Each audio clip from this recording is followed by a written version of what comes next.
అయితే వినూత్నంగా మరి మా ఎమ్మెల్యే గారు, డిప్యూటీ సీఎం గారు శ్రీ పవన్ కళ్యాణ్ గారు నాయకత్వంలో ఈరోజు ఉపాధ్యాయులందరికీ కూడా మంచి వస్త్రాలని బహుకరించి ఉపాధ్యాయుల్ని సత్కరించడం అనేది ఒక నూతన సాంప్రదాయంగా మేము భావిస్తూ ఉన్నాం.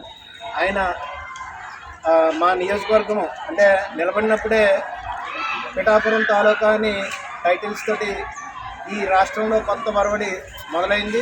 అదేవిధంగా ఈ ఉపాధ్యాయ వృత్తిలో ఎవరైతే ఉన్నారో ఉపాధ్యాయులందరినీ కూడా గౌరవించడం కోసం ఆయన చేసినటువంటి ఈ కార్యక్రమం ఉపాధ్యాయులుగా మేము చాలా హర్షిస్తున్నాం. వారిని మేము సంపూర్ణంగా ఆశీర్వదించి, ఇది కేవలం ఇటువంటి సాంప్రదాయం కుటుంబ నేపథ్యంలోనే ఉంటుంది. ఏదైనా ఒక ఉపాధ్యాయుడికి కానీ, ఒక అన్నకు కానీ, ఒక చెల్లికి కానీ బట్టలు తీయడం అనేది ఒక రక్తబంధం ఉన్న కుటుంబాల్లోనే ఉంటుంది. అటువంటి మాతో మా కుటుంబ సభ్యుడిగా కలిసిపోయి ఈ రోజున మాకు ఈ వస్త్రాలు ఇవ్వడం అనేది చాలా ఆనందం.